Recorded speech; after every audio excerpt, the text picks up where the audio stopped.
Okay, this is very strange. Take a look at your screen. I'm going to show you really quickly that Google is manipulating the search results when you look for Scott Presler, the RINO Slayer.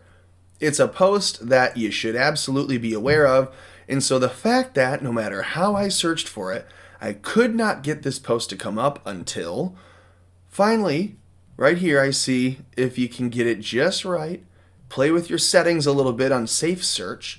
This is from yesterday on the Patriots.win site. It says Scott the RINO Slayer says game on. And then it's a tweet from Scott Presler. If you're not familiar, you should be. Scott Presler is probably the one quiet, under the radar, so to speak, gay for Trump who the media can't attack.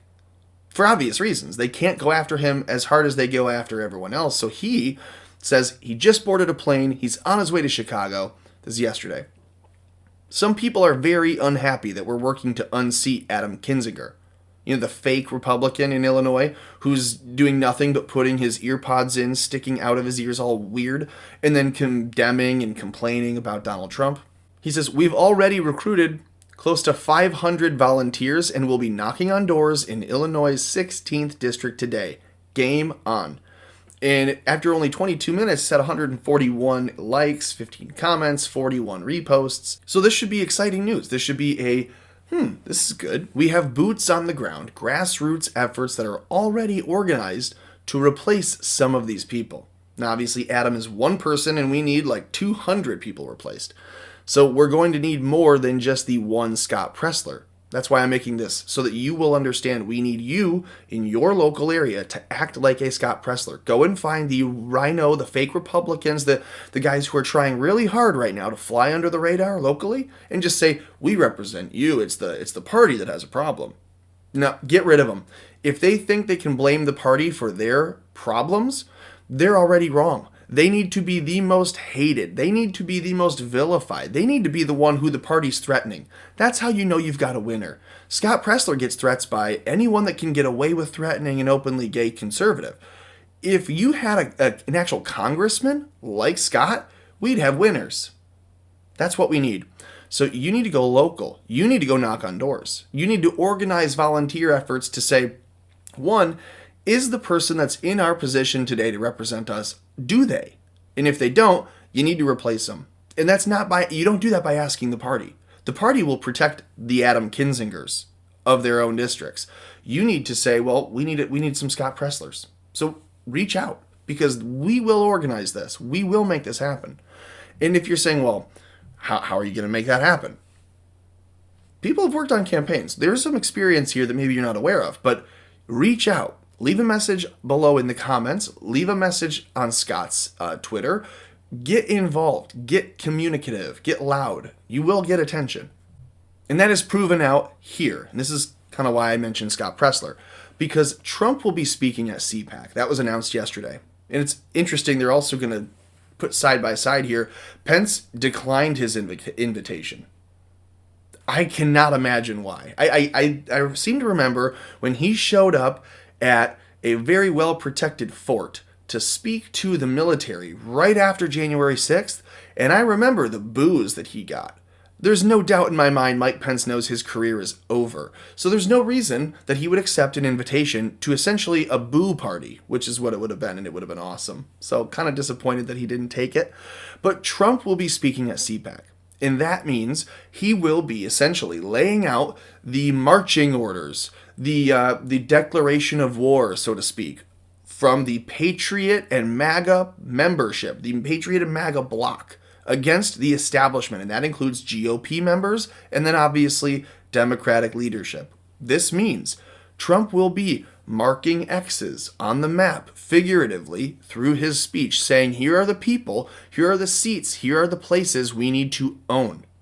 The people we need to replace, the seats we need to operate from, the offices we need to control, and the geographies that we need to make sure we have locked and loaded. That is what he'll be speaking about at the Cpac, is my assumption. That is what every news article is afraid of, and I'll just kind of prove it. Jump into the CNN article. Just from this morning, they kind of rewrote the political article, but with more venom. Check it out. Former President Donald Trump will speak at the Conservative Political Action Conference in Orlando, Florida next Sunday, according to a source familiar with the matter, while former Vice President Mike Pence declined an invitation to speak. Two sources told him that. Can you put those two sentences or those clauses side by side in the same sentence and believe that they didn't intend for you to take it as poo-poo Donald Trump, good for Mike Pence? That's how this reads, right? This is not just my own personal bias. One source said organizers still hope to change Pence's mind about attending, while another said that Pence is planning to stay under the radar for the next 6 months. Mike Pence will never be president. I know we said this about Joe Biden, so I guess we just have to wait and see on bated breath, but Mike Pence has no voters. Joe Biden at least has machines. Automatons or literal Dominion machines, but in either case, they're machines. They're robotic. They don't have personalities. They're NPCs. The divergence between the two former leaders, No, there was one leader and then one guy who couldn't get the taste of out of his mouth. That's it. And that's Mike Pence, by the way, just for the record. Following tensions between Trump and Pence surrounding the January 6th riot at the U.S. Capitol and Pence's role in certifying false results of the election of Joe Biden. There it is. Said it. Unlike Trump, they go on, because again, there is a smear here, a comparison between the good Republican Pence and the orange man bad. They're saying Pence attended Biden's inauguration last month after skipping Trump's farewell ceremony. So Pence skips the farewell, but he goes to the inauguration. You guys know which side he's on here at this point. That's obvious. The point of this video is this. Trump will speak at Cpac and he will point out the individuals, the offices, the game plan. And it will be up to people like you, like Scott Presler, like myself, the us of us, to make this happen. It will not be leaving it up to a plan. There will not be trusting and doing nothing but retweeting and highlighting good posts and good news. And, ooh, look at this article that was missed. Because that's exciting and does nothing but make you feel more complacent and allow you the comfort of sitting back and thinking something's being done when it maybe isn't. I think we found that this past year. So watch Scott Presler. Watch Trump next Sunday at the Cpac. Watch this channel. If you're not subscribed, hit the notification bell, subscribe, leave a comment below encouraging others to do so. Go to Rumble, Odyssey, BitChute, Gab, Parler, find at America Floats, and hit subscribe, follow, support. Go to the Patreon and join that if you haven't already. You can be the first, and then do everything else that you can do to keep America afloat.